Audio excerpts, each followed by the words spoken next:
Shalom à toutes et à tous. Bonsoir, on est très content de se retrouver avec Midreshet Yehuda Manitou et avec le Rav Shmuel Elikan. On continue à découvrir l'histoire de la Chassidoute, la généalogie, mais pas uniquement la généalogie, mais également les secrets, les thèmes importants de la Chassidoute. Et j'aimerais remercier bien sûr Shmuel Elikan, le Rav, et également la Midreshet Yehuda, parce que pendant toute cette semaine de Hanouka, on est sorti du Zoom. Et j'ai rencontré pas mal de gens qui étaient très, très contents de ce nouveau cours, nouveau thème, nouvel intervenant. Alors, Toda Rabba Shmuel. Et ce soir, tu vas nous parler du Sod à Da'at, mécanisme et but de la création. C'est beaucoup de thèmes, hein. Da'at, le mécanisme et la création, Vechavod.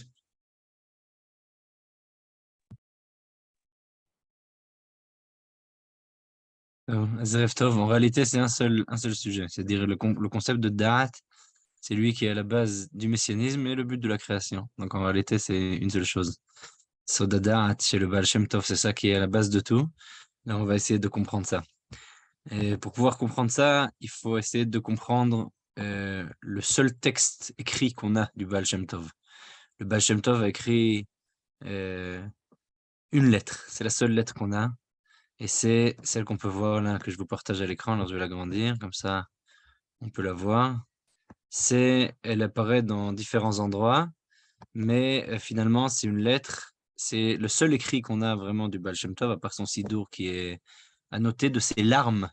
Mais à part ça, il y a pas d'écrit qui reste du Baal Shem Tov si ce n'est cette lettre. Et dans cette lettre, alors il a écrit à son beau-frère. Son beau-frère qui à la base était quelqu'un qui était opposé à la chassidoute et finalement est devenu un des premiers disciples. Et, il a compris enfin qui était son beau-frère. Il y a eu une grande tension entre eux au début. Et donc le Baal Shem Tov dit la chose suivante.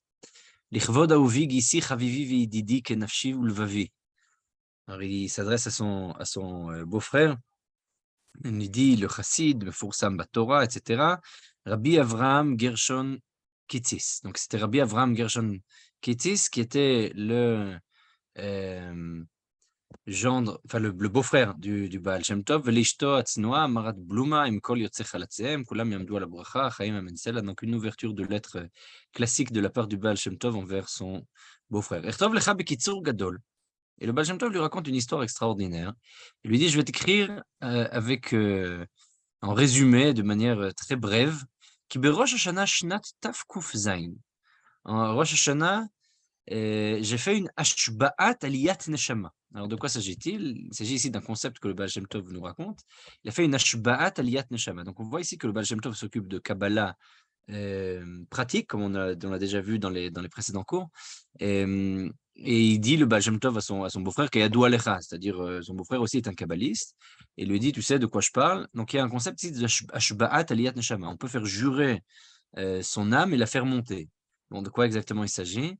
Il s'agit en fait d'arriver à un degré extatique, d'arriver à une sorte de révélation comme ça.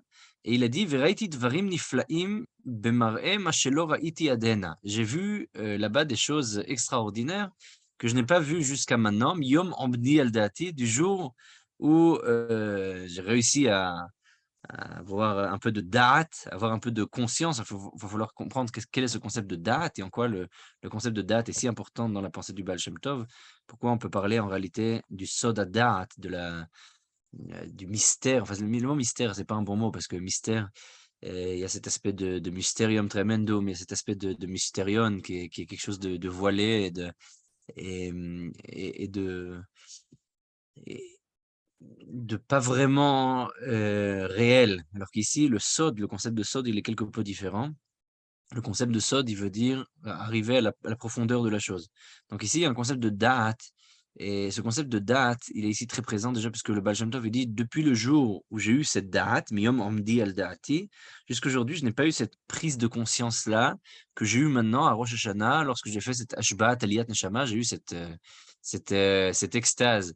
ואשר ראיתי ולמדתי בעלותי לשם בלתי אפשרי לספר ולדבר אפילו פה אל פה. Et le Baal Shem Tov lui dit, ce que j'ai ressenti, ce que j'ai vu là-bas, c'est impossible à raconter, même oralement, même PLP, même panim befanim, c'est-à-dire même face à face, il y a des choses, il y a des expériences qu'on n'arrive pas à transmettre. Ici, le Baal Shem Tov explique la force de l'expérience, de la chavaya, de la chose vécue. La chose vécue, elle n'est pas transmissible. La Emouna, de manière générale, et tout ce qui est lié à la Kabbalah, c'est quelque chose qui se vit, selon le Baal Shem Tov, et ce n'est pas quelque chose qui peut se transmettre tellement facilement. Et dit le Baal Shem Tov, lorsque je suis revenu au jardin d'Éden inférieur, ראיתי כמה נשמות החיים נשמות החיים והמתים הידועים לי. Et j'ai vu alors plusieurs âmes des vivants et des morts que je connaissais, ושאינם ידועים לי, et d'autres que je ne connaissais pas.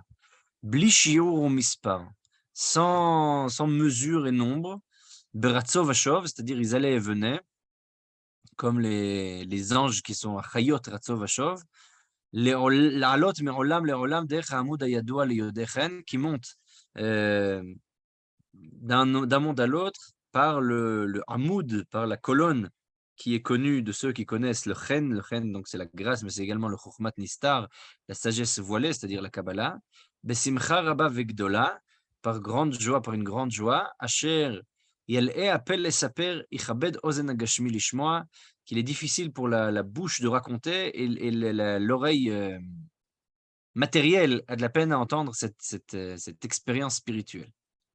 וגם רשעים רבים חזרו בתשובה, et de nombreux mécréants ont fait tchouva, ונמחל להם עוונותיהם, et leurs fautes ont été absolues, באשר שהיה עת רצון גדול, puisqu'il s'agissait d'un moment de volonté, de grande volonté divine, שגם בעיניי יפלא מאוד שכמה וכמה נתקבלו בתשובה.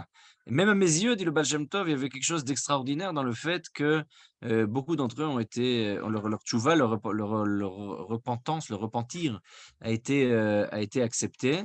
Shegam atay adata otam. Même toi, dit le Baal Shem Tov à son beau-frère, tu les connais, ces gens-là. Vaïta benem gam ken simcha rabba ad meod v'alu gam ken baliot anal. Et ces gens-là, ces âmes-là, avaient également une grande joie et avait aussi ses aliyot, et ses montées d'âme, etc. Donc ici, le Baal Shem Tov nous dit qu'il voit des âmes, de gens qui prient, qui connaît, une partie il connaît, une partie il ne connaît pas, qui prient apparemment au Rosh Hashanah. Lui, dans sa prière, il arrive à voir les autres âmes, mais les autres âmes ne le voient pas. C'est-à-dire, il y a ici une prise de conscience de l'âme, entre guillemets, qui arrive à voir d'autres âmes. וכולם כאחד ביקשו ממני והפצירו בי עד בוש, et dans sa révélation, le Baal Shem Tov, il dit, tout le monde m'a demandé et m'ont supplié, באומרם לרום מעלת כבוד תורתך, חנוך השם בבינה יתרה להשיג ולדעת מעניינים האלה, עמנו תעלה להיות לנו לעזר ולסעד, ומחמת השמחה הגדולה שראיתי ביניהם אמרתי לעלות עמהם. Et donc les âmes lui ont dit, viens avec nous. Et le Baal Shem Tov, il a vu que ces âmes étaient en grande joie, donc il a dit, bon, bah, je viens prier avec vous, il n'y a pas de problème. Hop, ils sont montés ensemble. וראיתי במראה, et j'ai vu dans cette vision, במראה, qu'il y a Samech Mem, le Samech Mem, donc c'est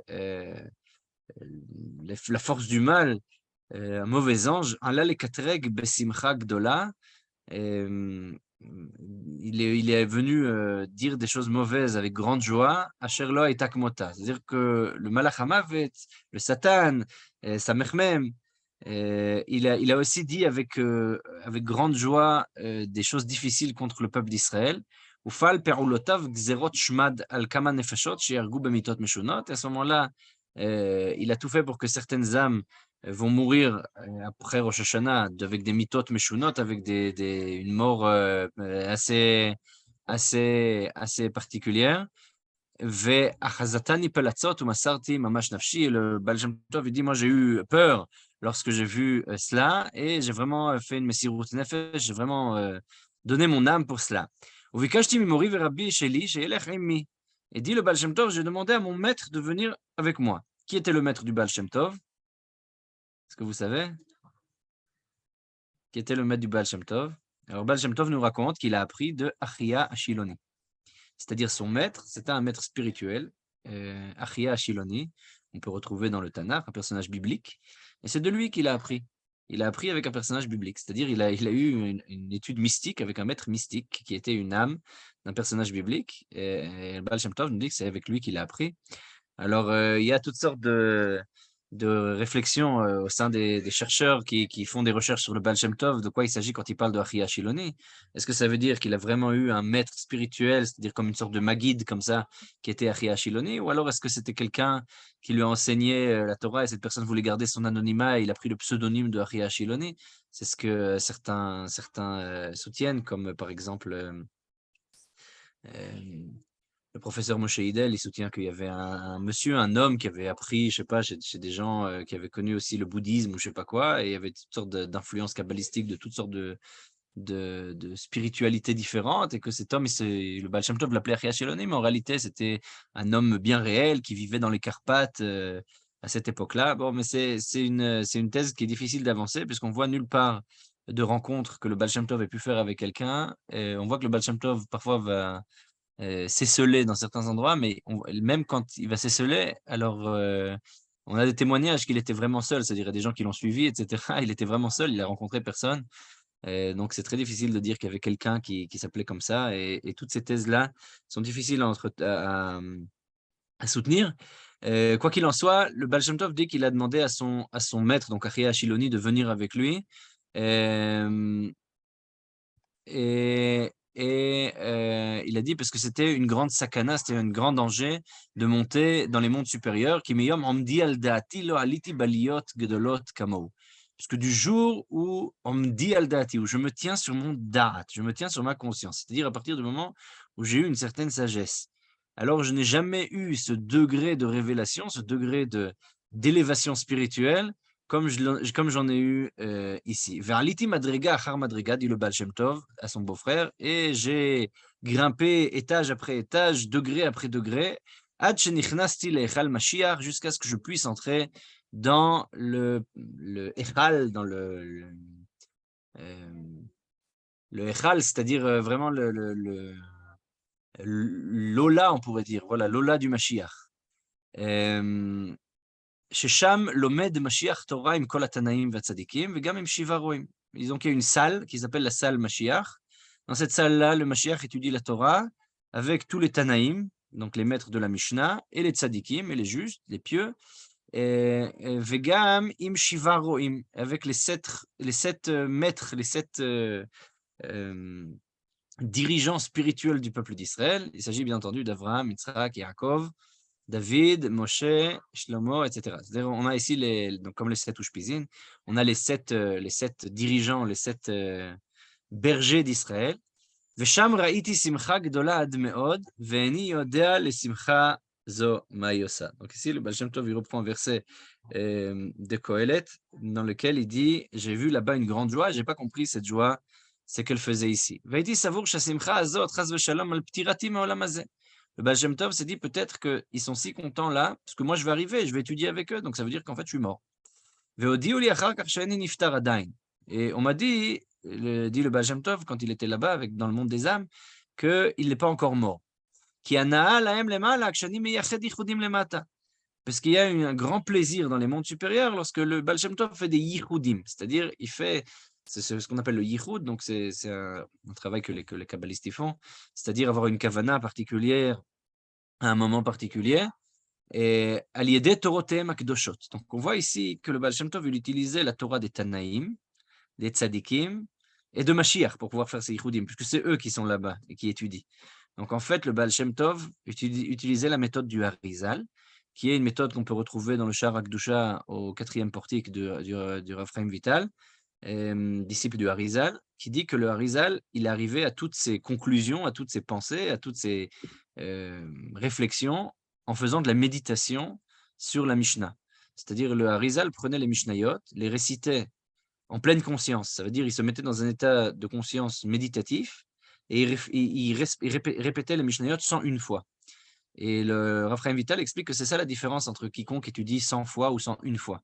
Quand on étudie 101 fois, on arrive à se mettre dans un état méditatif qui permet d'arriver à certaines compréhensions profondes du sens des Mishnayot et donc par conséquent d'arriver à des compréhensions du divin.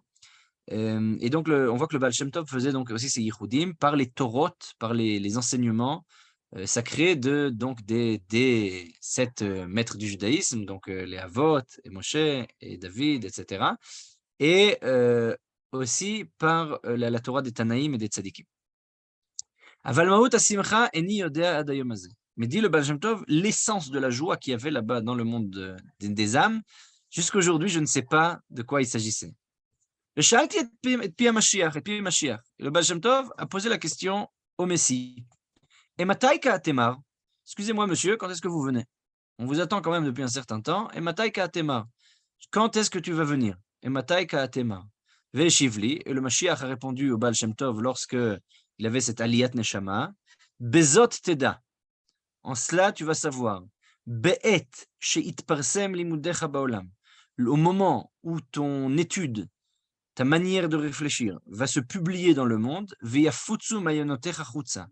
Et tes sources de sagesse vont se répandre dans le monde. Ce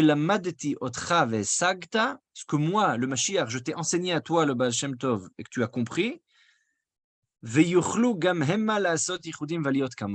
alors tout le monde pourra faire ce que toi tu es en train de faire maintenant, c'est-à-dire une aliyat neshama, et des yichudim comme toi. Et à ce moment-là, toutes les clipotes, toutes les écorces du monde vont se défaire et cela va être un moment de volonté et de délivrance. Et dit le Baal Shem Tov, Tamati elze. J'ai pas compris ce qu'il voulait me dire. J'ai pas. Et dit le Baal Shem Tov, j'ai eu une grande peine quant à savoir combien de temps ça va prendre, combien de temps c'est possible, comment est-ce possible que ça va se passer, ça risque de prendre un certain nombre de temps jusqu'à ce que mes enseignements, pense le Baal Shem Tov, se répandent dans le monde entier.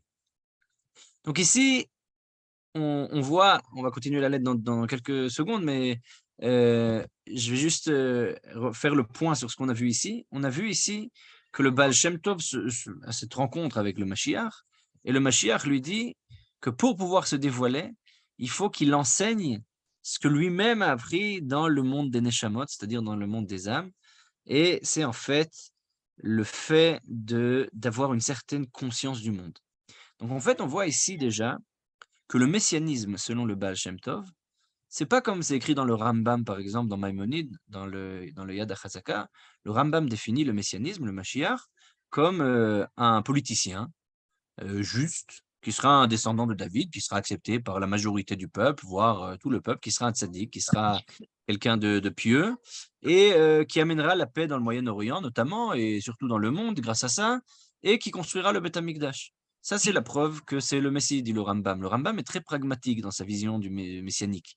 On a d'autres visions du messianisme qui sont dans différentes approches, mais ici, le Baal Shem Tov a un chidouche extraordinaire. Il ne s'agit de rien de politique ni de pragmatique, il s'agit d'un mouvement de conscience. C'est-à-dire, c'est une prise de conscience, c'est un mouvement d'âme, c'est un mouvement de pensée. Par la pensée, on arrive à faire venir le Mashiach. Le Mashiach, le messianisme, c'est un mouvement individuel qu'il faut faire se répandre au sein du peuple d'Israël, que chacun, par sa propre pensée, par sa propre réflexion, par sa propre prise de conscience, par ses propres vertus, va arriver au degré du Baal Shem Tov et va pouvoir faire des yichudim, va pouvoir faire cette unification du divin par les intentions qui sont bonnes, et par cette prise de conscience qui est correcte, alors par ce switch qu'on fait, ce mouvement de pensée qu'on fait dans sa tête, dans sa conscience, en son âme et conscience, alors on va arriver à un état dans lequel on va pouvoir lier la terre et les cieux, et ça, finalement, c'est ça la révélation messianique. C'est-à-dire lorsque tout le monde arrive au degré du Baal Shem Tov. Donc c'est ça le Mashiach. Le messianisme, c'est que tout le monde puisse arriver au degré du Baal Shem Tov. Donc ici, il y a un mouvement qui est apolitique, d'une part, et d'autre part, au-delà du fait qu'il est apolitique, il est surtout personnel, et il est un mouvement qui n'est pas dans les actes, mais dans la pensée. C'est un mouvement de conscience. Et donc, il y a un travail à faire, et en fait, c'est quelque chose que, de manière paradoxale, aujourd'hui a beaucoup de succès. Une des questions qui a été posée, c'est pourquoi la chassidoute aujourd'hui a beaucoup de succès. Auprès des jeunes, beaucoup de gens sont très attirés par la chassidoute. Pourquoi ça parle tant?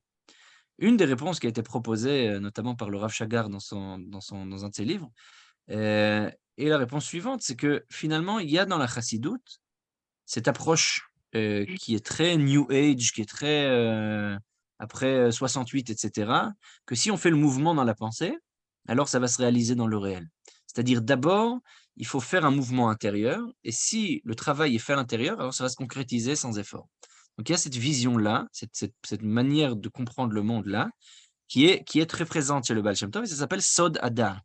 Donc c'est ça ce concept de prise de conscience, qui est finalement le Da'at, c'est-à-dire la conscience, et le Da'at, c'est la capacité de lier des sphères supérieures avec une action finalement qui va pouvoir venir, mais c'est par le fait que nous, on est reliés, on est dans un état de conscience, de pleine conscience.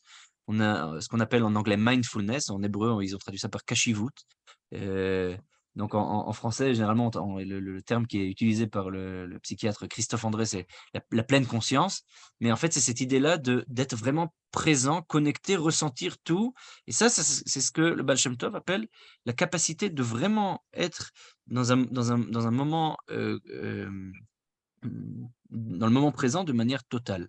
Donc cette totalité de la concentration et de la conscience, vraiment être dans le moment présent, c'est ça qui permet de faire des yichoudim et d'arriver à cette liaison entre le ciel et la terre. Et ça va arriver de ce fait-là, de ce mouvement-là, à la venue du Mashiach. Donc le Mashiach est la conséquence d'un travail de conscience. Donc il y a une concrétude qui se fait, qui se crée par la pensée. C'est la pensée qui va créer le réel. D'accord? Donc ça, c'est la vision messianique du Baal Shem Tov. Et le Baal Shem Tov dit que quand il reçoit cette annonce-là de la part du Mashiach dans cette Aliyat Neshama qu'il fait, ça lui a fait peur. Ça lui a fait peur et il a eu beaucoup de peine, Tar Gadol. Il a eu beaucoup de peine du fait qu'il ne savait pas quand cela allait arriver et combien de temps ça allait prendre et ce qu'il fallait faire pour ça exactement. Mais donc, il y a ici, dans cette lettre-là, aussi une sorte d'appel à la propagande, on pourrait dire, de la chassidoute, donc au fait de faire répandre, de publier la chassidoute le maximum possible, puisque c'est ça qui va faire advenir la Géoula, c'est ça qui va faire advenir la délivrance. Si on étudie la chassidoute, si on publie la chassidoute, alors la délivrance va venir. Donc il y a ici, dans la pensée même du Baal Shem Tov, il y a cet aspect-là que la Géoula, la délivrance, est liée de manière inhérente à cette prise de conscience et ce mouvement qu'on fait en soi. Donc ça, ce sont des éléments très, très importants qu'on peut lire dans le seul manuscrit qu'on a du Baal Shem Tov. Donc si on continue le texte du Baal Shem Tov, alors on voit la chose suivante. Achmima shelamadeti, dit le Baal Shem Tov, sham shloshat dvarim sgulot. Il a dit, qu'est-ce qu'il a appris du Mashiach? Qu'est-ce qu'il a appris dans cette aula, dans cette salle où il y avait le Mashiach, les tzadikim et les Tanaïm, et les Shivat Aroïm, et les 7 bergers? Alors il a dit, il a appris 3 sgulot, veshlosha shemot gdoshim, et 3 noms sacrés, c'est-à-dire des kavanot à avoir sur des noms sacrés particuliers. Vehem benakel lilmod ou les faresh, et ils sont assez simples à apprendre et à commenter. Venit karera daati. Et dit le Baal Shem Tov, et là, tout d'un coup, ça redescend. Le nitkarera daati, la date, cette même date qui revient ici dans ce texte, beyom omdi al daati, beyom omdi al daati. Alors, tout d'un coup, cette date, elle devient froide. Elle se refroidit. Donc, il y a ici un mouvement qui est fait en arrière. Le Baal Shem Tov dit qu'il y a ici quelque chose qui se passe. וחשבתי שאפשר ועל ידי זה יוכלו גם כן אנשי גילי לבוא למדרגה ובחינה כמותי. Et le Baal Shem Tov se dit, ah bah c'est bien, j'ai pensé que grâce à cela, grâce à moi, grâce à ce que j'ai appris du Mashiach, les gens de mon âge pourront également arriver à mon degré et à ma connaissance et à ce degré de conscience et de prise de conscience. Dainu beyotam yecholim la'alot neshamot. Et ils pourront aussi élever des âmes, et élever leur propre âme, et monter avec d'autres âmes, c'est-à-dire se joindre aux âmes d'autres gens qui prient, et grâce à ça, s'élever spirituellement. Et ils vont étudier, ils vont savoir aussi revenir, ils ne vont pas en mourir forcément, ils vont pouvoir revenir dans ce monde-ci. Et malgré tout, dit le Baal Shem Tov, il n'a pas eu l'autorisation de dévoiler cela de son vivant. Ou bikashti avurcha lelamed otra. Et le Baal Shem Tov dit à son beau-frère, moi j'ai demandé pour toi, je voulais t'enseigner. J'ai demandé au Mashiach si je peux t'enseigner un peu. Velo ursheti klal ou mushba vaomed al ze. Et on m'a pas permis la chose et je suis astreint à cela.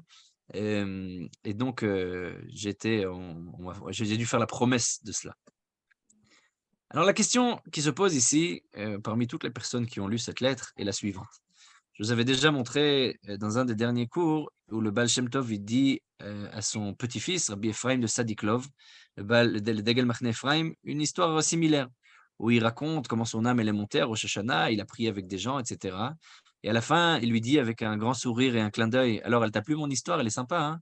Donc on ne sait pas si le Baal Shem Tov il est ici en train de parler de manière allusive, métaphorique.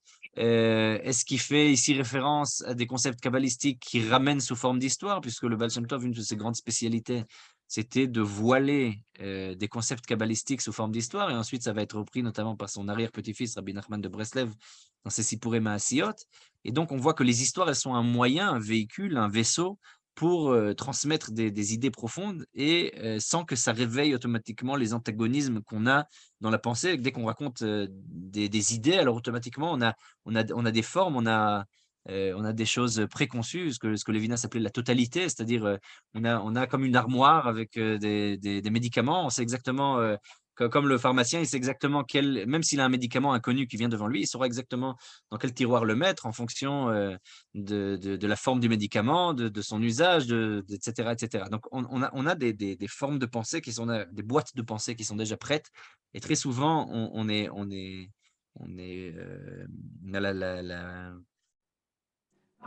la volonté ou peut-être même l'intuition, peut-être fortuite ou peut-être déplacée même éventuellement, de vouloir par automatisation rentrer les choses dans les boîtes. Et dès qu'on raconte une histoire, alors on n'a plus ces aganotes, ces défenses-là qui se mettent automatiquement, et certaines idées arrivent à nous pénétrer, et on arrive à les comprendre, on arrive à les intégrer, malgré le fait que si elles nous avaient été dites de manière différente, on n'aurait peut-être pas pu les entendre, du fait de notre histoire, de notre vécu, de toutes nos boîtes qu'on a créées. Et donc le Baal Shem Tov était un spécialiste de ça. Et malgré tout, ici, il raconte une histoire. Donc peut-être que cette histoire est à lire comme une histoire, peut-être qu'il raconte les choses de manière sérieuse, c'est-à-dire à lire au premier degré. Je vous laisse le soin de choisir ce que vous voulez faire de ce texte, mais ce qui est très important ici, c'est de comprendre ce que ce texte a créé au fil du temps dans l'histoire de la Chassidoute. C'est-à-dire que ce texte-là, il est devenu un texte fondateur, à tel point qu'il y a des chansons qui en ont été faites, etc., et qu'il est devenu le motif de certaines Chassidouillots, notamment l'Admour Azaken de Chabad, qui a composé un nigun, et Matai Ka'atemar, quand est-ce que le Mashiach va venir, et c'est important de diffuser la Chassidoute, et la Chassidoute, c'est ça qui va faire advenir la Géoula, et plus on diffuse la Chassidoute, plus il y aura de délivrance. Il y a ici un devoir sacré de diffuser la Chassidoute. Si on va un pas en arrière, au premier cours qu'on a étudié ensemble, alors on a vu l'histoire de Shabtai Tzvi et l'influence que ça a eu, et aussi la vision de la spiritualité comme étant aussi quelque chose de personnel. On a vu que Shabtai Tzvi, qui souffrait finalement de troubles psychiques pas évidents, qui souffrait de mania-dépression ou d'autres choses, et on ne sait pas exactement de quoi il souffrait. Il avait des moments où il ressentait une grande énergie et des moments où il avait une grande dépression. Alors, le sens qu'il a réussi à donner à ses propres souffrances psychiques, c'était qu'il souffre en lui-même la tension du peuple d'Israël, et qu'il y a en lui deux forces qui se battent, la force du mal et la force du bien. Et quand la force du mal, elle a le dessus, alors il est dans un état dépressif. Et lorsque la force du bien est dans un état préséant, il a le dessus. Alors, à ce moment-là, il est dans un état d'entrain et de joie extraordinaire, de ce qu'on appelle la manie. Donc, il est dans un état où il devient maniaque dans le sens psychiatrique du terme. Et ce qui est très intéressant ici, c'est que le Baal Shem Tov, à la différence de Shabtai Tzvi, et on voit ça chez le Noam Elimelech notamment, qui vient expliquer ça. Il vient expliquer qu'il y a un tikkun qui vient être fait par le Baal Shem Tov pour dire, nous, on n'est pas comme Shabtai Tzvi. C'est-à-dire, Shabtai Tzvi, si en lui, il croit qu'il y a cette divine, lui, Shabtai Tzvi, il a écrit un livre qui s'appelle Sod HaElohut, où il se voyait lui-même comme Razad Elohut, il se voyait lui-même comme le secret, l'émanation du divin et le Mashiach qui va souffrir toutes les fautes du peuple d'Israël et dont l'âme elle-même va souffrir les tensions internes. Et Nathan de Gaza, Nathan Azati, a repris cette idée-là dans une dracha sur Sod HaNachash, où il dit qu'il y a un Nachash Kadmon, etc., qui se bat, et que en fait, Shabtai Tzvi lui-même est l'émanation de cette idée-là. Or, on voit que chez le Baal Shem Tov, c'est pas du tout ça, c'est le contraire, il y a un tikkun. Noam Elimelech, il dit que le Baal Shem Tov, il fait le tikkun de ça, et le Baal Shem Tov, par la suite, on verra, le Baal Shem Tov dit qu'il se bat avec l'âme de Shabtai Tzvi, et que l'âme de Shabtai Tzvi a failli la faire tomber lorsqu'il avait justement cette Aliyat Neshama. Parce qu'il y a ici un motif qui revient, et c'est que le Mashiach, il est quelque chose qui est lié à l'âme, mais à la différence de Shabtai Tzvi, qui se croyait lui-même être l'émanation du divin, chez le Baal Shem Tov, c'est tout Israël, c'est le peuple d'Israël dans son intégralité qui doit arriver à ce mouvement de conscience. C'est-à-dire que c'est quelque chose qui n'est pas lié à un tzaddik, à un pieux, à quelqu'un, à un chassid ou je ne sais quoi, c'est que tout le monde doit être chassid, tout le monde doit arriver à ce degré-là, et tant que tout le monde n'aura pas atteint ce degré-là, il n'y aura pas de messianisme. Donc le messianisme, c'est le fait que tout le monde arrive à ce degré de conscience. Continue le Baal Shem Tov et dit à son beau-frère, Arzot animodiacha. Bon, malgré tout, je vais quand même te raconter quelque chose. Vachem yebe ezrecha, et Dieu sera avec toi. Les nochach Hashem drachecha val ya'alizu. בפרט בארץ הקדושה, בעת תפילתך ולימודך, וכל דיבור ודיבור, ומוצא שפתיך תכוון לייחד שם. Il dit, lorsque tu vas te tenir devant Dieu, surtout en Eretz Israël. Alors, ça veut dire quoi, Bifrat Be'eretz Akdosha, surtout en Eretz Israël. Alors ça, on le sait justement par les kabbalistes. Et Manitou le répétait à maintes reprises dans ses cours sur la tfila, d'après ce que j'ai pu entendre dans certains enregistrements, c'est qu'en Eretz Israël, c'est dangereux de prier si on ne sait pas comment prier. C'est-à-dire, en Chutz La'aretz, toutes les prières, elles sont un souvenir de la prière, mais les kabbalistes en Eretz Israël qui prient avec les kavanot, etc., c'est dangereux. Or, le beau-frère du Baal Shem Tov était parti en Eretz Israël, à Tveria en l'occurrence, et dit le Baal Shem Tov à son beau-frère, lorsque tu vas te tenir devant Dieu par la prière et le limoud, l'étude, Kol dibur vedibur umotzas fatecha techavel ne'echet Shem. Il faut avoir la kavana, il faut avoir l'intention, lorsque tu vas prier, de faire un yichud, de faire cette union, cette unité avec un des noms du divin, c'est-à-dire d'avoir les kavanot, d'avoir les intentions qui soient bonnes. Ki bechol ot vaot yesh olamot veneshamot ve'elokut. Alors sur cette phrase-là du Baal Shem Tov, on pourrait donner au moins 15 cours. Parce que dans chaque lettre, dit le Baal Shem Tov, il y a des mondes, des âmes et de la divinité. Alors ici, c'est le sens profond, je l'ai déjà explicité la dernière fois dans le dernier cours, c'est que le sens profond de la Kabbalah du Baal Shem Tov, elle se passe dans les lettres. C'est-à-dire, il faut comprendre les lettres, et chaque lettre, elle a un sens particulier. Chaque lettre, elle a en soi, elle contient des mondes entiers, des âmes et de la divinité.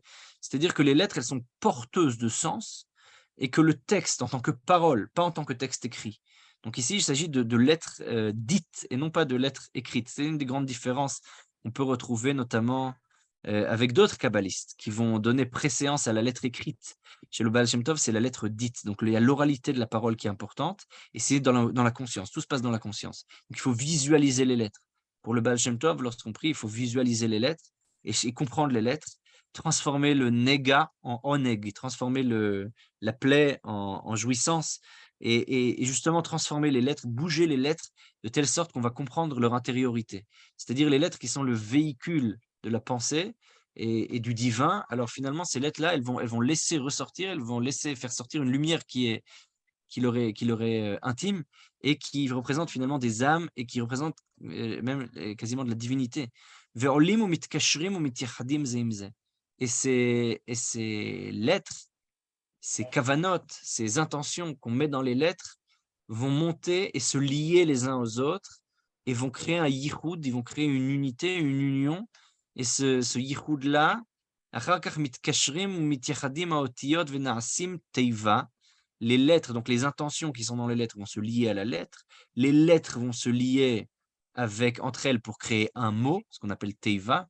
Teiva qui est également l'arche. Donc le mot est une arche. C'est marqué dans le livre Keter Shem Tov, où il y a des enseignements du Baal Shem Tov, également chez Rabbi Nachman, dans Torah Tet, dans l'Ikutei Moharan Kama.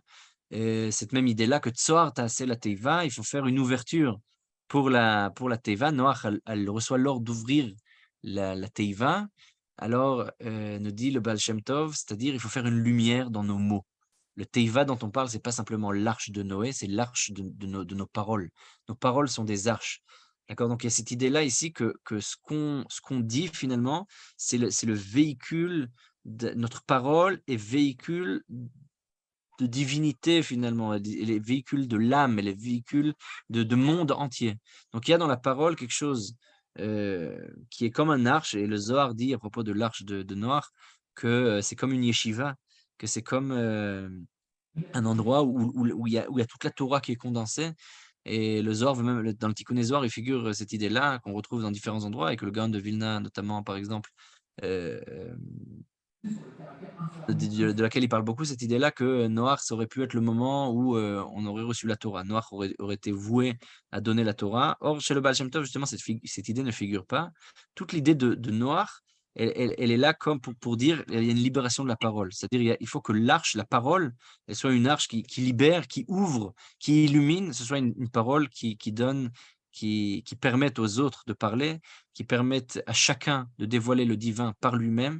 Il y a quelque chose de complètement démocratique dans cette vision-là du messianisme, dans cette volonté que tout le monde arrive à la conscience du divin.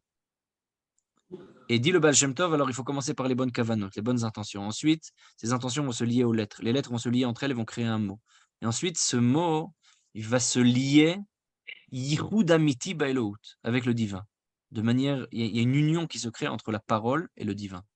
Vetichlol nishmatra imaem. Et tu vas inclure, tu vas mettre toute ton âme avec ces mots-là, bekol bechina ou bechina, dans chaque degré, dans chaque aspect de ces mots, de cette prière, ou mitichadim kola olamot keechad. À ce moment-là, tous les mondes vont s'unir, vont s'unifier. Ve'olim ve'na'asim simcha ve'tanuk gadol en shiur. Et ils s'élèvent ensemble, et il y a là une joie, un plaisir extraordinaire qui n'a pas de limite, qui va se créer dans les mondes supérieurs.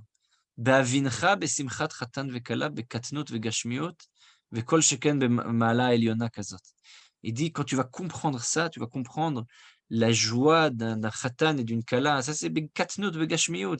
On va voir ça, c'est un exemple. C'est-à-dire, quand on voit la joie d'un mariage, alors on le voit ça de manière matérielle, mais il y a une joie qui est beaucoup plus grande, beaucoup plus spirituelle, et c'est Ma'ala Eliona Kazot, c'est par la prière. Donc la prière, ici, elle a une place prépondérante.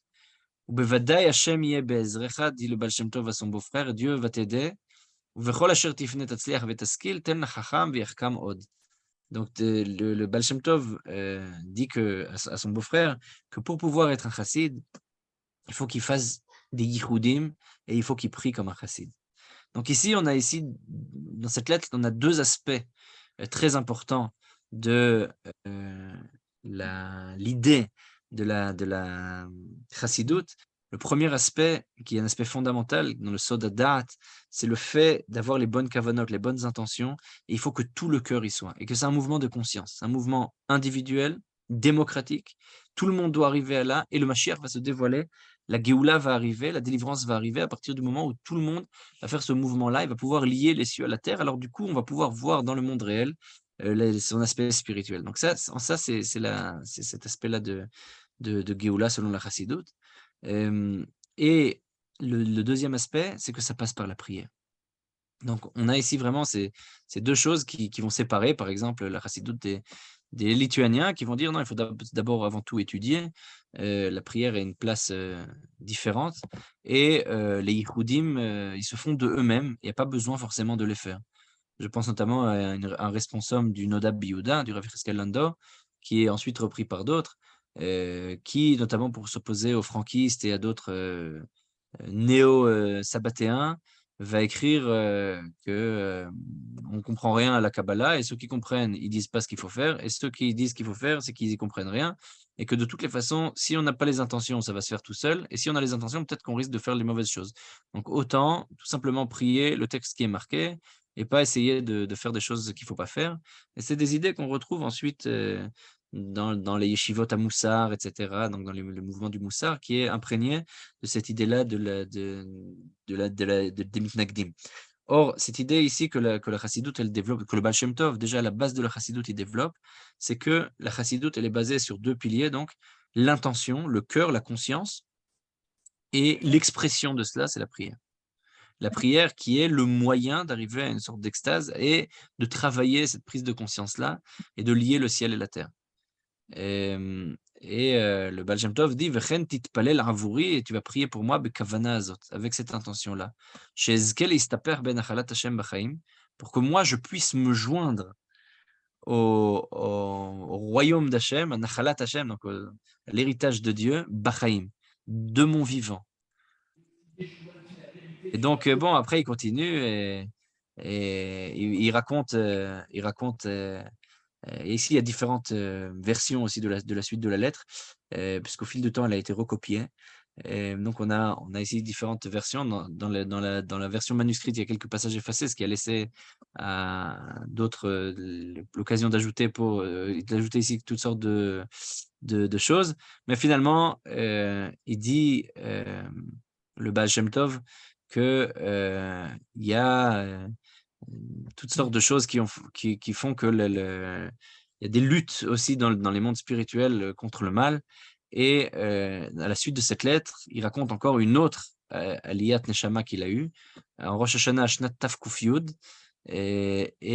Là-bas, il a vu que il fallait se battre pour les Vatel Adinim, pour annuler tous les décrets qu'il y avait contre le peuple d'Israël. Et il y avait aussi une autre fois à Hoshana Rabbah. Bon, et il continue dans cette lettre-là à raconter cette idée-là, et notamment, il signe ici, voilà, ton beau-frère qui attend de te voir face à face et qui prie pour une longue vie pour toi, ta femme et tes enfants, et prie pour ta santé pour de nombreux jours, y compris de nombreuses nuits. Et il signe Israël Baal Shem Tov de la communauté de Mejibouj. Donc voilà, ça c'est la signature du Baal Shem Tov. Maintenant, c'est très intéressant de voir qu'en réalité, le Baal Shem Tov, il a repris un enseignement talmudique. Le Talmud, dans le traité de Sanhedrin 98a, nous dit que Rabbi Yoshua ben Levi, il est arrivé devant Eliyahu Hanavi et il lui a dit dis-moi, où est le Mashiach? Alors, Rabbi Yoshua ben Levi lui a dit, j'ai vraiment envie de voir le Mashiach. Et quand est-ce qu'il va venir? Alors il lui dit, Zel Shail Eledide, va lui demander à lui-même. Et Rabbi Yoshua ben Levi demande à Eliyahu Hanavi, Ve'chayativ, et il est assis où? Amar le Eliyahu lui répond, à Pitra de Romi. Il est assis à la porte de Rome. Umaï Simane, quel est son signe? Yativ bene aniye sovle cholaim. Il est assis entre des gens qui souffrent. Donc, c'est des gens qui souffrent de lèpre, généralement. En tout cas, c'est comme ça que Rashi enseigne là-bas. Vekulan sharu va'asire bechad zimna. Et tous les autres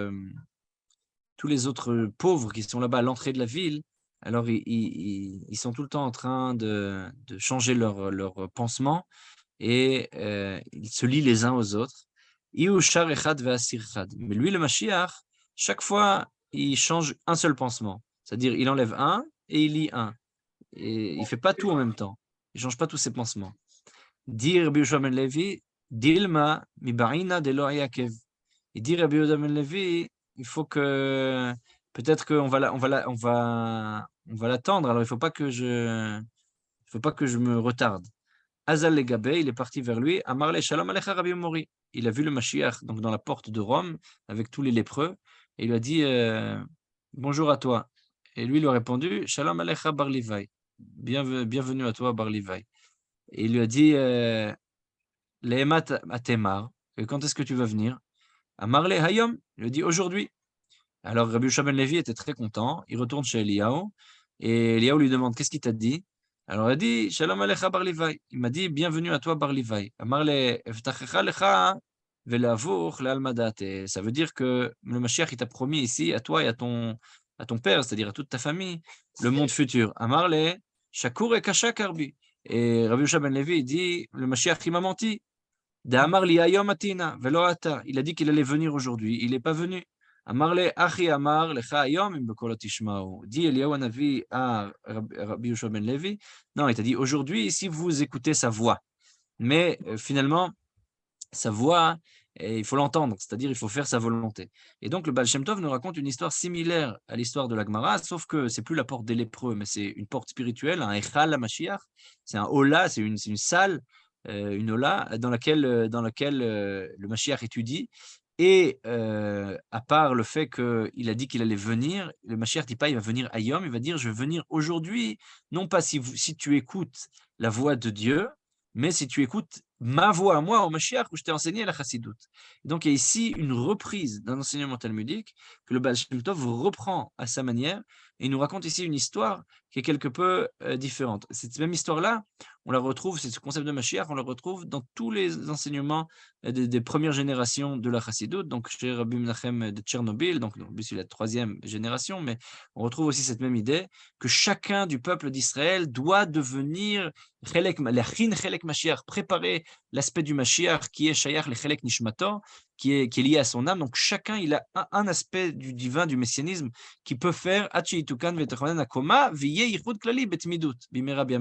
c'est-à-dire pour que la Géoula elle vienne, il faut que chacun fasse son effort et amène la Géoula, fasse ce mouvement de conscience de lier le ciel et la terre. Et à ce moment-là, la Géoula pourra rester de manière certaine. Mais il faut créer, on doit créer un espace spirituel pour pouvoir faire venir le Mashiach.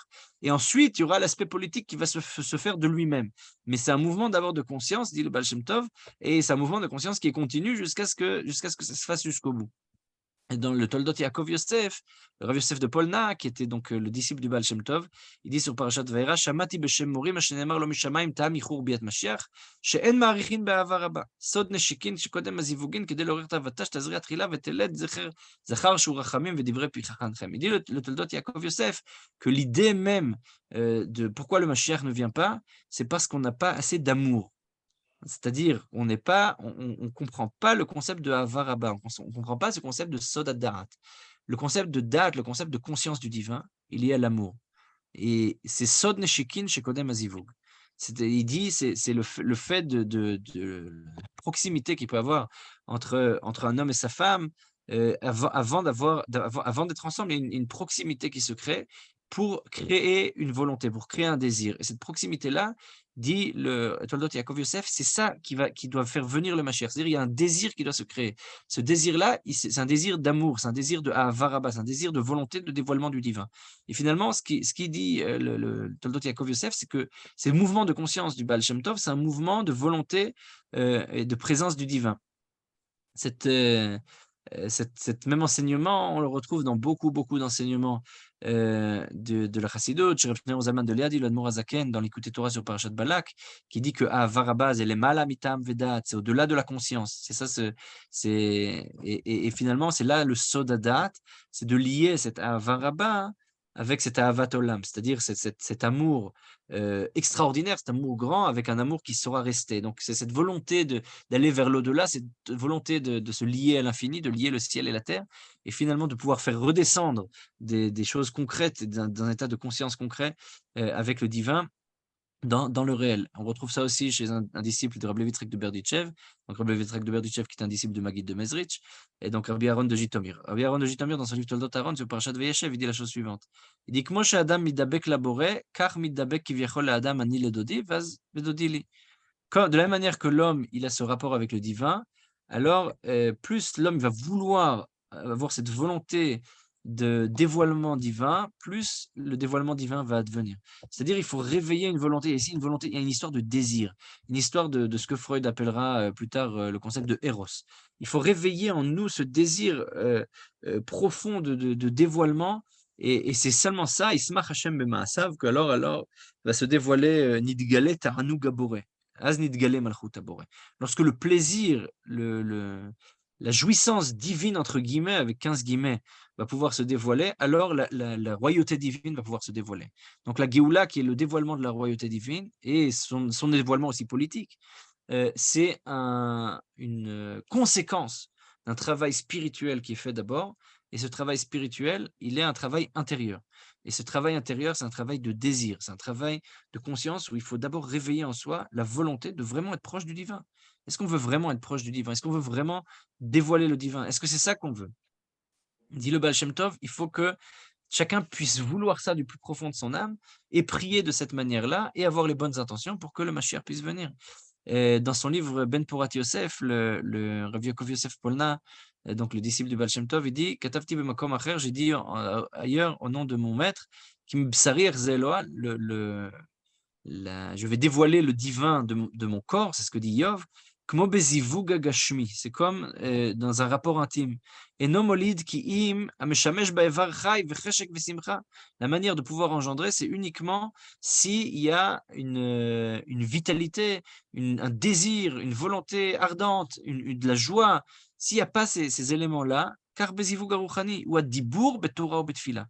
C'est la parole par la prière et l'étude, mais c'est la parole. La parole, c'est l'arche de Noir. C'est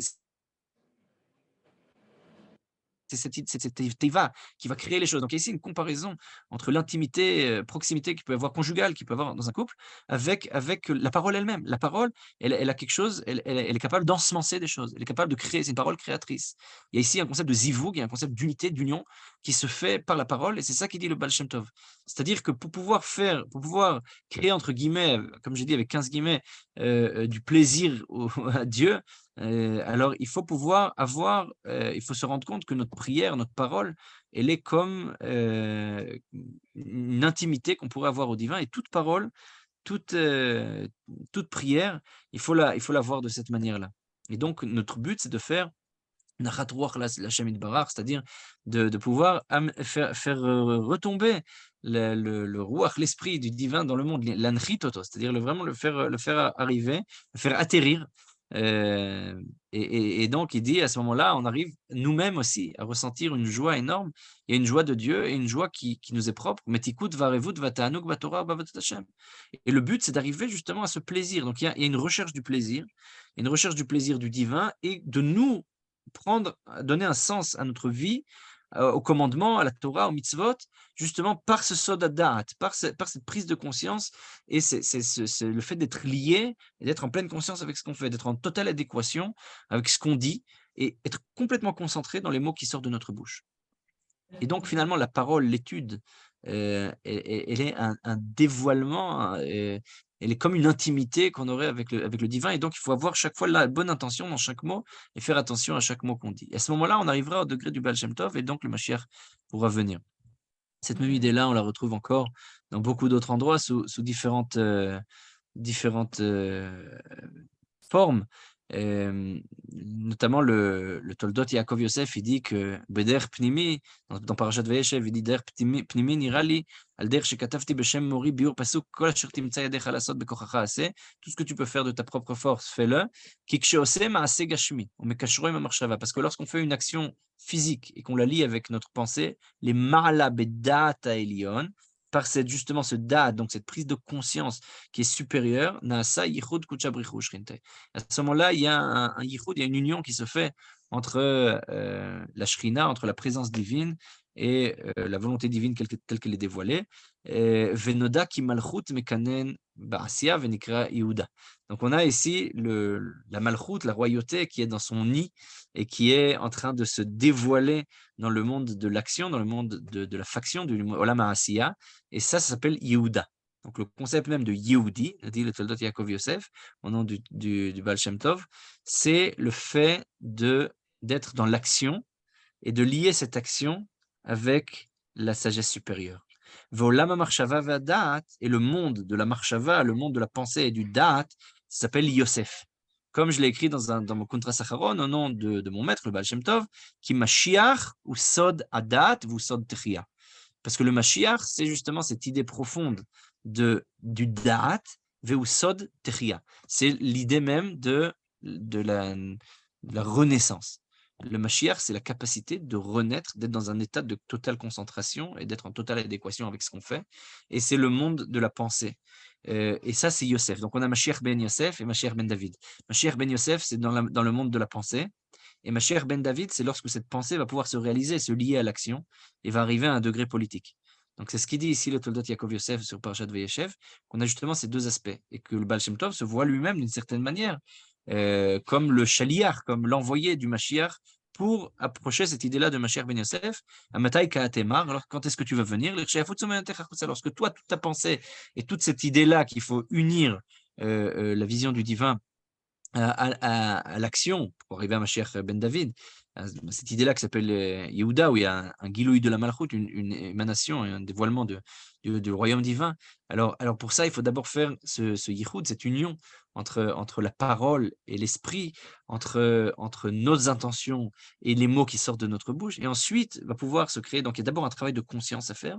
Une fois que ce travail de conscience est fait, alors ça va pouvoir agir sur des choses supérieures qui vont pouvoir finalement agir sur le réel.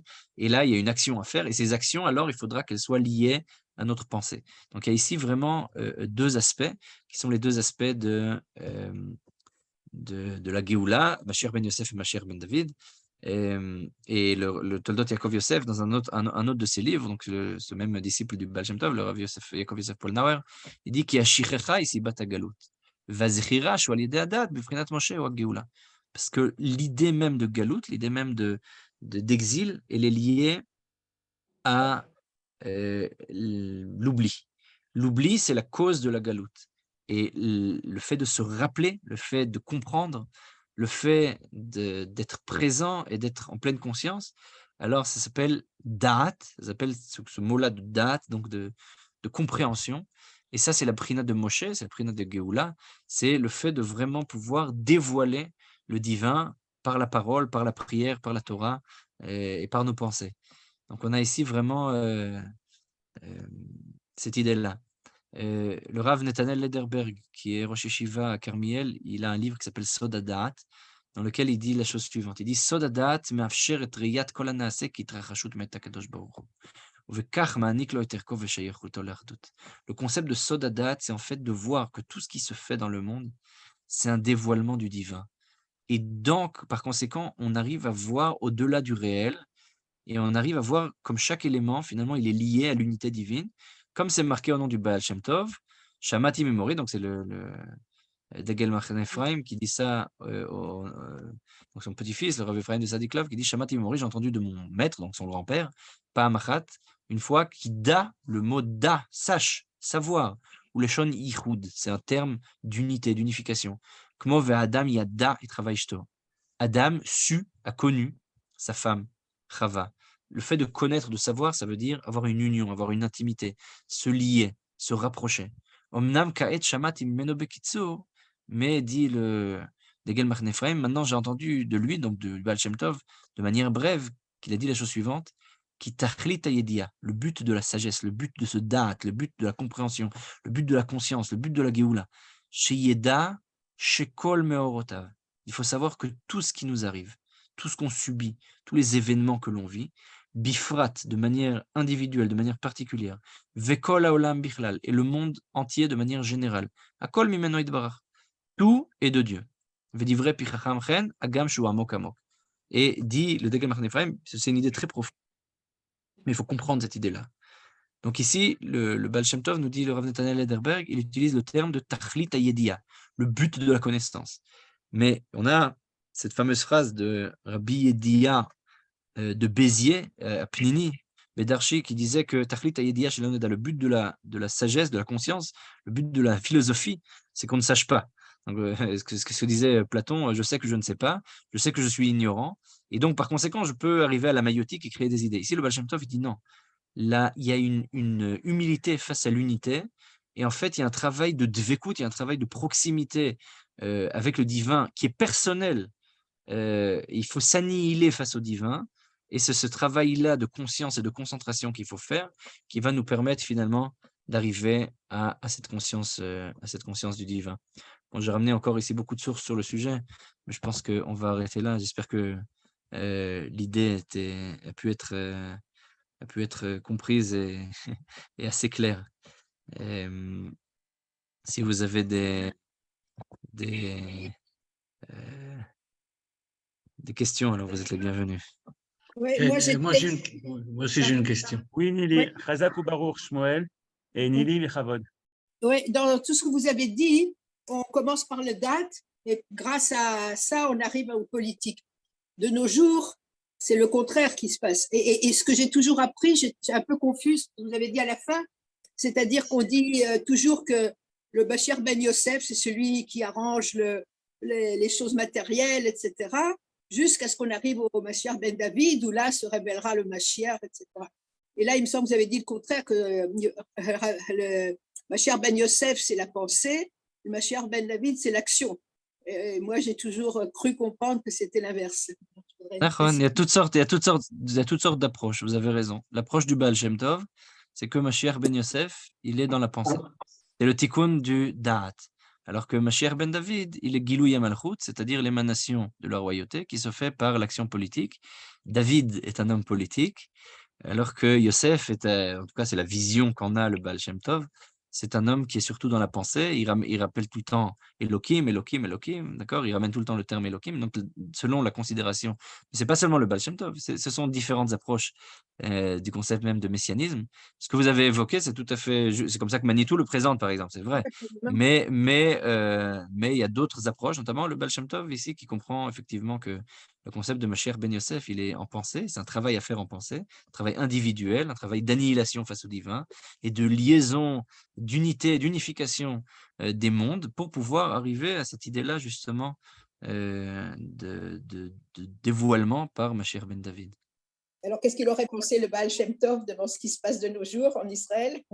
On n'a pas fini encore le travail, on n'a pas encore fini le travail de pensée. C'est pour ça que la Malchut, le dévoilement du divin, en tant que royauté, n'est pas encore là. On n'a pas encore la Malchut Bet David, puisqu'on n'a pas encore fini le travail de Mashiach Ben Yosef.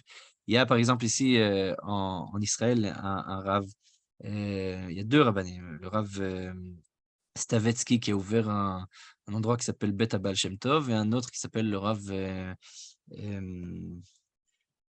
Morgenstern. Le Rav Morgenstern, qui est un grand Talmid Chacham et kabbaliste, aujourd'hui, qui va tout selon le Baal Shem Tov et le Maggid de Mezrich, il fait la Kabbalah selon vraiment, c'est un grand kabbaliste. Il est considéré comme un des plus grands kabbalistes aujourd'hui, en tout cas, c'est un des plus grands spécialistes du Zohar et des écrits kabbalistiques. Beaucoup de gens lui posent des questions pour retrouver des sources, etc. Et il est aussi, le Rav Morgenstern, il vit vraiment selon la Chassidut. C'est-à-dire, dans ses drachot, il dit, ah, maintenant il fait froid, alors on va essayer d'avoir la kavana sur la sphira de Gvura, et il va se concentrer dessus, et puis il ne va plus avoir froid.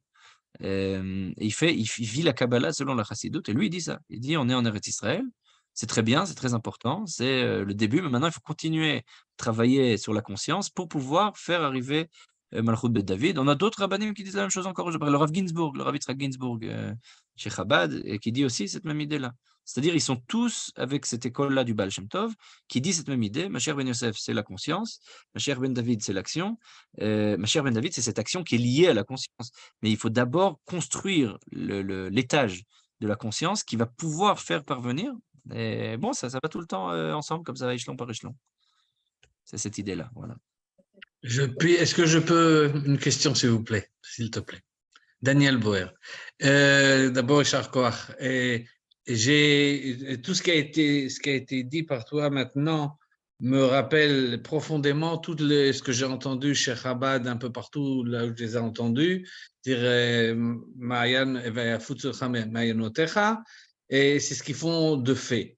Il y a dans tout le message, j'oublie Chabad maintenant, de la Chassidut et de ce qu'on a appris maintenant, il y a deux choses que je ne vois pas.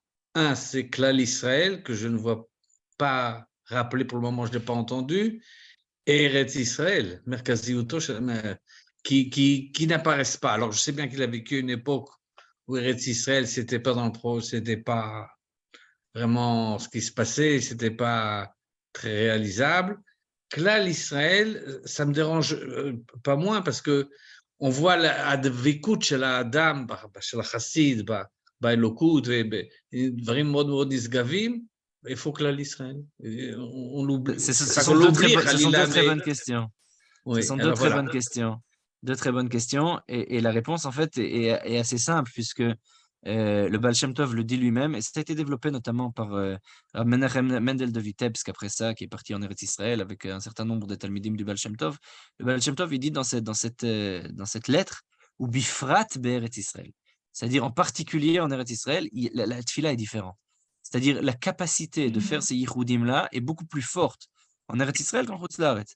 Mais il y a d'autres endroits, par exemple le Maggid de Mezritch va dire, et on va voir ça par la suite quand on va étudier le Maggid de Mezritch, j'espère le prochain cours et le cours d'après, on va commencer à étudier la pensée du Maggid et voir comment ça a évolué. D'abord, comment le Maggid a rencontré le Baal Shem Tov, et ensuite comment il a développé sa propre pensée à partir de celle du Baal Shem Tov. Le Maggid va dire, par exemple, qu'il y a une Ma'ala, il y a un avantage à être en Chutz La'aretz plutôt qu'en Eretz Israël, justement parce que c'est la galoute, donc on a plus de facilité à faire ce travail-là, de bien se concentrer, puisque quand on voit le contraire de ce qu'il y a, alors ça nous encourage mieux à faire. Lorsqu'on ne voit pas trop où il faut aller, alors c'est plus difficile. On n'a pas Bon, on va essayer de comprendre ça, mais chez le Baal Shem Tov, ça ne figure pas. Le Baal Shem Tov voit un avantage clair, en tout cas, ça se voit dans ce seul texte qu'on a du Baal Shem Tov. Alors ça se voit très clairement. Il dit Bifrat be'eretz hakdusha, que la kavana de la prière est différente. Elle a un impact différent. Elle a un sens différent. Et ça aussi, j'ai cité le Rav Morgenstern, il en parle beaucoup. Le fait qu'en Eretz Israël, il y a encore plus d'importance à l'intention dans les prières. Maintenant, c'est concernant Eretz Israël. Concernant l'idée même de Klal Israël, alors j'ai peut-être pas assez souligné la chose, mais ce qu'on a vu dans cette lettre-là, c'est que le Baal Shem Tov dit qu'il faut que ce soit quelque chose d'absolument démocratique. C'est-à-dire que tout le monde doit arriver à ce degré de prise de conscience du da'at et de lier le monde supérieur avec donc la sagesse du divin avec l'action. C'est quelque chose, le Klal Israël est figure dans cet état de conscience qui doit être absolument atteint par tous. De la même manière qu'on était tous au Mont Sinaï, pour pouvoir arriver au dévoilement du Mashiach, il faut être tous à ce degré-là de compréhension du divin et de voir le divin dans le réel. Donc le Klal Israël est figure ici en tant que moyen de rencontre pour pouvoir arriver à ce degré-là de dévoilement du divin. Il n'y a pas de concept ici de nationalisme, ce sont des concepts qui sont étrangers à la pensée du Baal Shem Tov. D'ailleurs, il vit à une époque où le nationalisme n'existait même pas en tant que concept réfléchi par les philosophes, ça n'existait pas trop. Il y avait, à l'époque de Rabbi Nachman de Breslev et du Baal Shem Tov, donc c'est-à-dire après que le Baal Admor Hazaken, pardon, après que le Baal Shem Tov soit décédé, alors Napoléon commence à venir et ça devient une grande question, le rapport à la royaume, à la royauté, à l'empire, l'empereur, l'idée du rapport aux forces et du rapport au gouvernement et à quel point il faut laisser la place au roi, etc. Donc il commençait à avoir des grandes questions autour de ça. Napoléon étant la figure qui catalysait un peu les débats, surtout à l'époque du Gdushat Levi, de Reb Levi Yitzhak de Berditchev et de Rabbi Nachman de Breslav, et notamment du Baal HaTanya. Il y avait une grande discussion au sein des Chassidim, est-ce qu'il faut supporter Napoléon ou est-ce qu'il faut supporter le tsar? C'était une grande question, qu'est-ce qui est le mieux? Et un des arguments qui était là, c'était notamment qu'est-ce qui va nous permettre d'arriver en Eretz Israël? Il faut se rappeler qu'il y a eu une grande aliyah des Talmidim du Baal Shem Tov vers Eretz Israël, notamment vers le Galil, vers Tveria. Et le Baal Shem Tov a enjoint les gens à partir vers Eretz Israël, notamment du fait qu'on pourra mieux construire ces kavanotes-là en Eretz Israël et que c'est le moyen de diffuser ça au Klal Israël. Donc le Klal Israël ici figure comme un moyen d'arriver à la Géoula. Il n'est pas une condition sine qua non, c'est un travail personnel à faire, mais tout le monde doit le faire. C'est-à-dire, le Klal Israël figure ici en tant que des individus qui se rencontrent dans une collectivité, et cette collectivité, elle a un but en tant que individu, elle est l'ensemble des individus, disons comme ça, voilà. La communauté d'individus. Elle n'a pas un sens en tant que nation, mais elle a un sens en tant que communauté d'individus qui sont des individus particuliers. C'est ce que dira 200 ans après, ou 150 ans après, Rav Kook. D'accord. Il y aura une grande différence chez le Rav Kook. Le Rav Kook, il dit des choses différentes. Le Rav Kook, il ne va pas considérer… Oui, c'est pas la même chose. C'est pas la même chose, mais enfin, il était tout un peu raciste. Je veux dire, il y a une base… C'est complexe. Chez le Baal Shem Tov, le concept de nationalisme a une forme complètement différente que chez le Rav Kook. Le Rav Kook va reprendre le concept de nationalisme qui figure dans des textes de philosophes que le Rav Kook a rencontrés, qu'il a vu, il va lire chez Berdichevski, il va lire chez d'autres. On peut lire notamment dans le livre, dans le très bon livre du Rav Yosef Avivi, qui s'appelle Kabbalah Tereia, comment le Rav Kook a perçu le nationalisme d'un point de vue kabbalistique, et on peut alors faire le rapport entre la vision du Baal Shem Tov et celle du Rav Kook. Il y a certaines sources chassidiques chez le Rav Kook, mais sa vision du nationalisme est absolument différente. Il voit dans le nationalisme un moyen de dévoilement du Kisei Hashem Baolam, c'est-à-dire Yesod Kisei Hashem Baolam. Il y a l'émanation du divin va passer par la Malchut figure dans le nationalisme, alors que le Baal Shem Tov, pour lui, ce sont des concepts étrangers.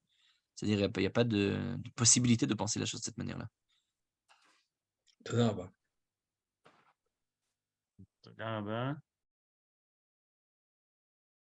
Merci de la question, Dani, parce qu'en fait, on voit par quelle école vous connaissez, ça veut dire vous avez baigné, j'imagine, avec Manitou, avec le Rav Kook, et les questions que vous posez justement face à la chassidoute amènent au débat et nous montrent qu'il y a d'autres façons de penser, et il ne faut pas non plus essayer d'habiller la chassidoute avec les notions que nous, on a du Rav Kook. Ça veut dire que quand on vient écouter le cours du Rav Shmuel Elikan, il faut mettre le Rav Kook dans un carton, et c'est autre chose qu'il nous propose. Après, à la fin du cours, bien sûr qu'on essaye de faire des liens, mais on ne peut pas dire tout se ressemble et tout s'assemble, parce que ce que Rav Elikan nous propose, et c'est ça qui est intéressant, c'est quelque chose qui n'est pas directement lié au Rav Kook, et ce n'est pas un élève du Rav Kook ou un sous-élève du Rav Kook, c'est autre chose. Et c'est ça qui est intéressant, à mon avis. Est-ce qu'il y a d'autres questions?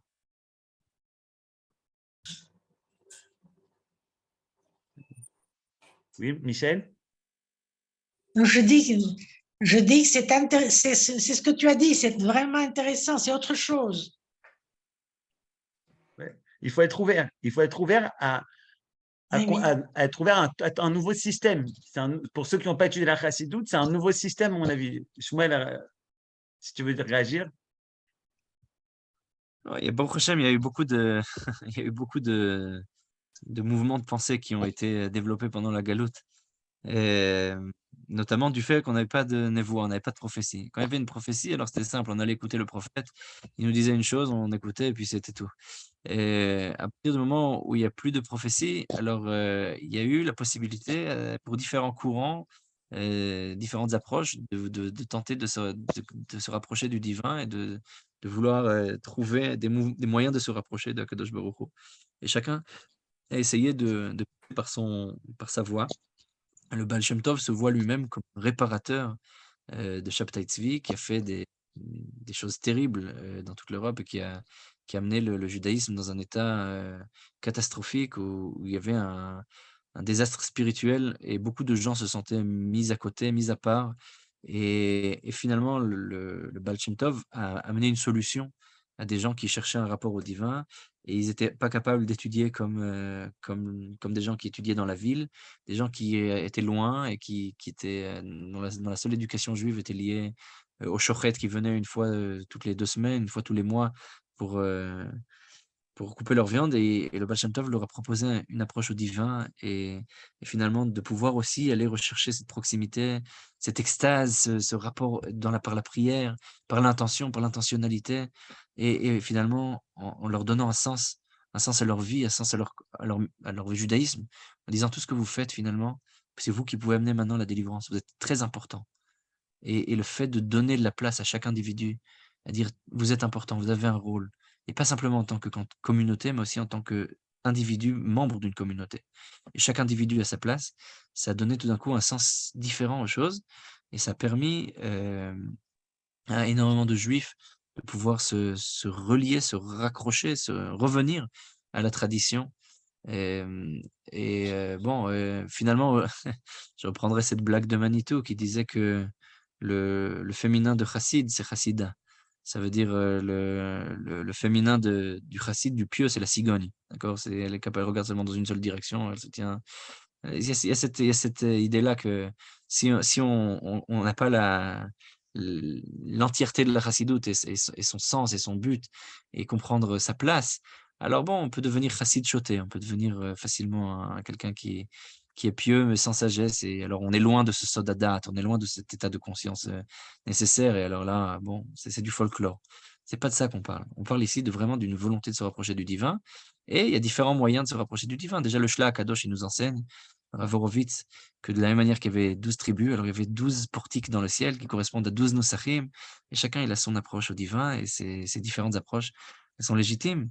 Et finalement, le Rav Kook lui-même écrit que grâce à la galoute, il dit ça de manière intéressante, son langage là-bas est intéressant, il dit grâce à la galoute, on a réussi à recréer des approches des tribus au divin.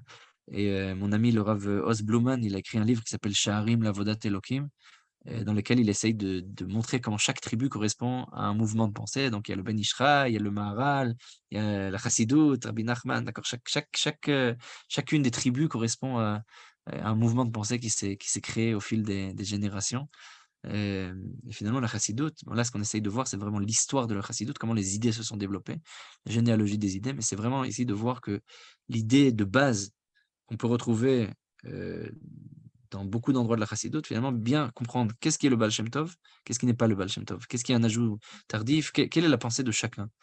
Et justement, c'est d'essayer de bien distinguer les choses, non seulement au sein des différents mouvements de pensée, mais aussi au sein de la Chassidoute elle-même, voir quels sont les différents mouvements et temps et temporalité et idées qui se sont développées. Voilà.